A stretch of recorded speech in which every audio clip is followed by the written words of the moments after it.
Assalamualaikum warahmatullahi wabarakatuh. Perkenalkan, nama saya Nadia Eka Septia Widuri dari jurusan Hukum dan Kewarganegaraan angkatan tahun 2019, Fakultas Ilmu Sosial Universitas Negeri Malang. Di sini saya akan menjelaskan mengenai mengidentifikasi rancangan sosiologi terhadap kajian hukum. Yang pertama, di sini ada kajian normatif. Kajian ini memandang hukum sebagai kaidah yang menentukan apa yang boleh dan apa yang tidak boleh untuk dilakukan. Kajian ini itu bersikap preskriptif, menentukan apa yang salah dan apa yang benar. Kajian normatif terhadap hukum dilakukan antara lain pada ilmu hukum pidana positif, hukum tata negara positif, dan hukum perdata positif. Dengan kata lain, kajian ini lebih mencerminkan law in book. Dunia adalah das sollen, apa yang seharusnya.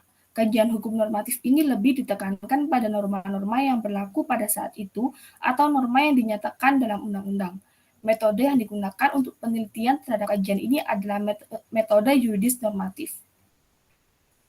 Kemudian aliran-aliran dalam kajian hukum normatif ini tuh ada 4. Yang pertama itu ada aliran hukum kodrat, aliran hukum idealisme, dan aliran hukum marxisme, dan aliran hukum Reine Redslehre. Di sini saya akan menjelaskan satu persatu. Yang pertama itu ada aliran hukum kodrat. Aliran hukum kodrat ini merupakan aliran terpenting dalam filsafat hukum sejak permulaan. Pada zaman Yunani, hukum kodrat ini diterangkan Aristoteles. Pada dasarnya, secara alamiah seharusnya berlaku hukum, terlepas fakta apakah manusia telah menetapkannya atau belum. Oleh para penganut Stoa Romawi, hukum kodrat ini ditempatkan dalam suatu perspektif rasionalistik. Bapak hukum kodrat klasik adalah Thomas Aquino. Mengenai konsepsinya, Thomas Aquino membagi asas-asas hukum kodrat ini menjadi 2 bagian. Yang pertama ada principia prima, adalah asas-asas yang dimiliki oleh manusia sejak lahir dan bersifat mutlak dalam arti tidak dapat diasingkan darinya. Yang kedua ada asas principia secundaria, merupakan asas yang diturunkan dari principia prima, tidak berlaku mutlak dan dapat berubah menurut tempat dan waktu. Ini merupakan penafsiran manusia terhadap principia prima. Kemudian ada aliran idealisme. Menurut Immanuel Kant, gejala-gejala etika dalam hukum harus dipahami dari sudut yang sama. Untuk itu, Kant mencari aturan-aturan atau asas-asas a priori, yakni yang tidak bertumpu pada pengalaman, yang dapat menjadi suatu pedoman yang mengikat bagi perilaku kita. Oleh karena itu, Kant mengkonstelasikan apa yang dinamakan Faktum de Vernunft, artinya mengalami dalam diri sendiri gejala wajib yang du sollst atau harus ada. Yang ketiga ada aliran Marxisme. Menurut Marx, dialektika tidak berlangsung dalam alam pikiran, akan tetapi berlangsung dalam kenyataan itu sendiri. Pada analisis Marx tentang kenyataan menuju bahwa karya manusia memainkan peranan penting yang sentral. Yang ketiga ada aliran Reine Redslehre. Hukum dalam pandangan Hans Kelsen telah diredukasi pada sifatnya yang normatif. Dari perspektif ini, hukum harus dipandang sebagai suatu kaidah yang tersusun secara hierarki, yang berlandaskan pada suatu Grundnorm. Ini harus dipandang sebagai suatu sudut pandang hipotetikal. Jika hendak mengerti dan memahami hukum, menurut Hans Kelsen, kita harus memandangnya sebagai suatu Stufenbau. Yang kedua ada kajian empiris. Kajian empiris ini memandang ilmu hukum sebagai kenyataan yang mencakup kenyataan sosial, kultur. Kajian ini bersikap deskriptif. Metode empiris ini lahir disebabkan karena metode atau kajian hukum secara normatif, tidak lagi pendapat tempat. Kajian empiris yang lahir pada awal abad ke-20 ini bersamaan lahirnya dengan ilmu baru yang oleh Comte diberi nama sosiologi. Olehnya, sosiologi disebut sebagai ilmu tentang tatanan sosial dan kemajuan sosial. Perkembangan yang akhirnya melahirkan sosiologi hukum dapat juga diproyeksikan kepada latar belakang pemikiran anti-formalisme dalam hukum.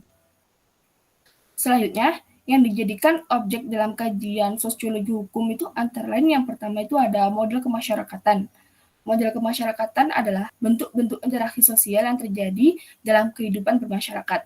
Adapun model kemasyarakatan tersebut antara lain itu ada interaksi sosial yang dikenal oleh para ahli sosiologi secara umum sebagai aspek inti bagi berlangsungnya kehidupan bersama.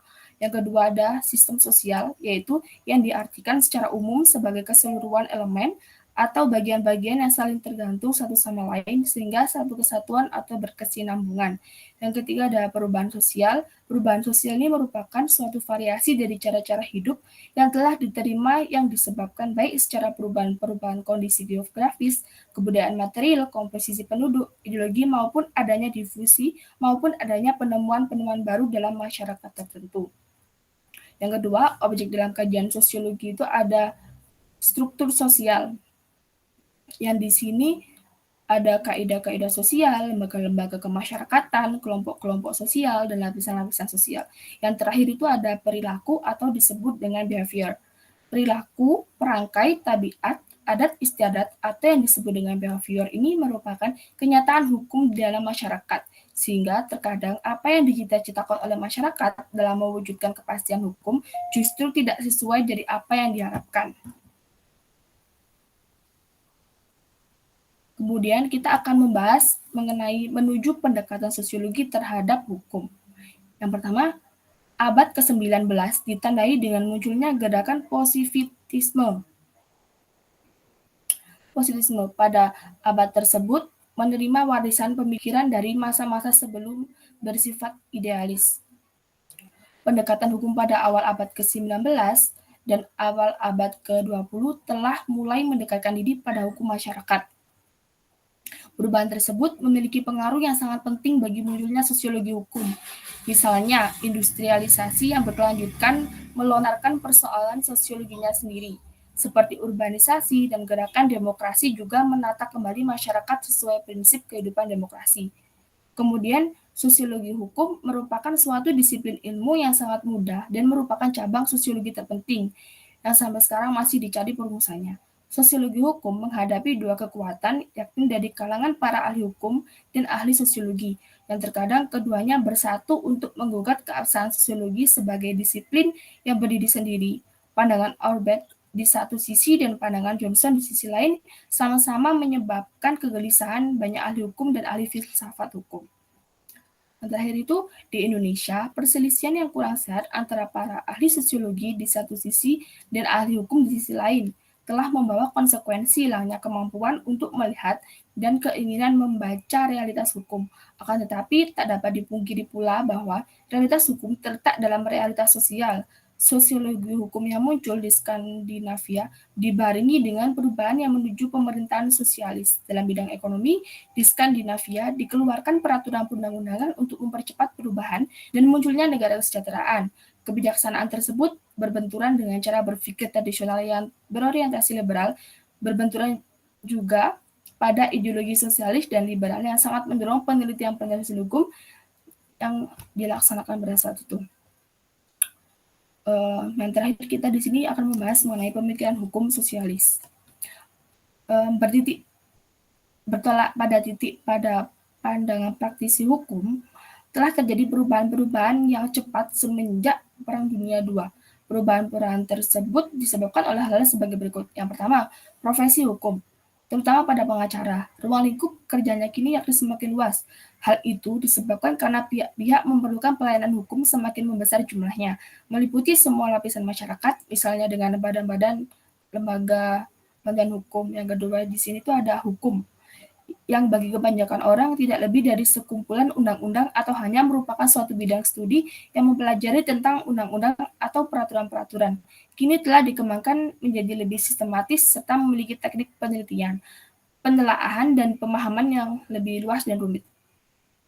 Nah, dengan terciptanya beberapa hak tertentu dari beberapa kelompok, khususnya dalam masyarakat, hukum akan berkaitan erat dengan masalah-masalah hubungan antara bangsa dengan konsumen, dengan keluarga bersama-sama meningkatkan intervensi pemerintahan di dalam pengaturan tata kehidupan.